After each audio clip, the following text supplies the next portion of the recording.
ఆ రోజు NDA government ఉంది ఢిల్లీలో, వాజ్పేయి గారు prime minister. He was at the height of his glory. అప్పుడే కార్గిల్ యుద్ధం అయింది, పోఖ్రాన్లో న్యూక్లియర్ రియాక్టర్లో అక్కడ పరీక్ష అయింది. He was at the height of his glory. He won a big election. And then ఆయనకి చంద్రబాబు నాయుడు గారు ఎన్డీఏ కన్వీనర్గా ఉన్నారు, ఆయన ఆంధ్రప్రదేశ్ సీఎంగా ఉన్నారు ఆ టైంలో. ఆయన కూడా he was ruling the roost. He was also around 50, an up and coming politician, a big leader. And ఆయన కూడా అప్పటికే ఒక గ్లామరస్ ఇమేజ్ ఉంది, ప్రో ఐటీ, ప్రో అర్బన్ అనే ఒక మంచి ఇమేజ్ ఉంది. అట్లా చంద్రబాబు నాయుడు గారు వాజ్ రూలింగ్ ద రూస్ట్. ఇంకోవైపు ఇక 100 ఏళ్ల చరిత్ర కలిగిన కాంగ్రెస్ పార్టీ ఉంది. ఈ 3 పార్టీలను తట్టుకొని తెలంగాణలో ఒక మనిషి కొత్త పార్టీ పెట్టాలి అంటే, కొత్త సాహసం చేయాలి అంటే ఎంతో కొంత ఉండాలి కదా వెనకాల. బలము, మన్ను, మశానం ఏది లేదు. మనీ పవర్ లేదు, మీడియా పవర్ లేదు, మజిల్ పవర్ లేదు. ఇండియాలో కులం అనేది ఒకటి ఉంటుంది కదా, కులబలం లేదు, అర్ధబలం లేదు, అంగబలం లేదు. ఆ ఇష్యూని కూడా అప్పటికి ప్రజలు మర్చిపోయి 30 ఏళ్ళు అయింది.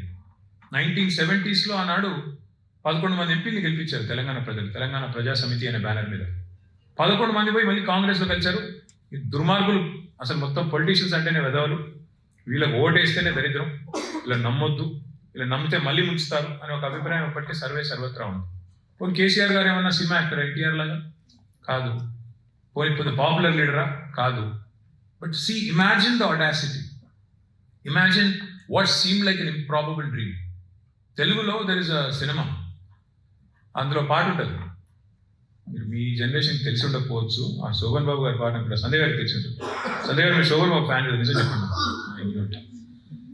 గాలి వానలో, వాన నీటిలో పడవ ప్రయాణం, గమ్యం ఎక్కడో తీరం ఎక్కడో తెలియదు పాపం. అంటే basically a dream that seems so challenging, so improbable, so unbelievable that you would not even dare to dream it.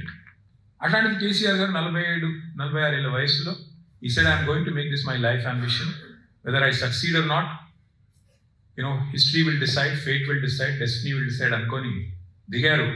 దిగి 14 ఏళ్ల పాటు నానా దక్క మొక్కలు తిన్నారు. ఆయన ఓవర్ నైట్ సక్సెస్ స్టోరీ కాదు KCR.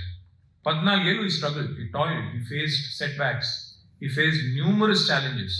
He was ridiculed. Like somebody said, initially when you come out with a radical idea, first thing is people will start scoffing. They'll say, needo naittada. Rendodi emantaru? They'll start insulting you. Neeke ekkada aitadi, nee motive vere undi, nee ulterior motive undi, edo undi. Neetam gaadu. They'll start ridiculing you first. They'll start scoffing. They'll insult you. They'll humiliate you. Then when they start coming to terms with the fact that you might actually do well, they'll try and start finding out, the negativity around it. Hey, atla cheste fail aito, itla cheste fail aito, iji. Finally, when you start succeeding, they'll start challenging you. They'll start, asking you questions, pertinent questions. And end of the day, mottam ayin tarvata, they'll start clapping for you. They'll say, okay, nuvu chaala తెలివైనోడివి, అద్భుతం. I'm telling you, whatever you do, అంటే 90% of the time అట్లాంటి చాలా పార్టీలు వచ్చినాయి తెలుగు రాష్ట్రాల్లో, ఉమ్మడి ఆంధ్రప్రదేశ్లో చాలా పార్టీలు వచ్చినాయి, రాజకీయ పార్టీలు. కానీ సక్సెస్ అయిన 2. ఒకటి ఎన్టీ రామారావు గారు పెట్టిన తెలుగుదేశం పార్టీ 1983లో 25 ఏళ్ళు సక్సెస్ అంటే నా దృష్టిలో 25 ఏళ్ళు దాటి ఉండగలగడం. రెండవది కేసీఆర్ గారు పెట్టిన టీఆర్ఎస్ పార్టీ. రెండింటికి కూడా ఎందుకు చెప్తున్నానంటే చిన్న విషయం కాదు. To dream big, to dream and to think of possibilities which seem absolutely ridiculous is something that only dreamers and big thinkers can do. What I would appeal to all of you, life is too short. Don't confine yourself, don't confine your thinking to small ideas and small goals. Pettukunte goal kuda etla undalante peddaga undaలి. Ikkada nunchi I'm saying not everybody can become an entrepreneur. That also probably is not possible. But to have disruption as a way of life.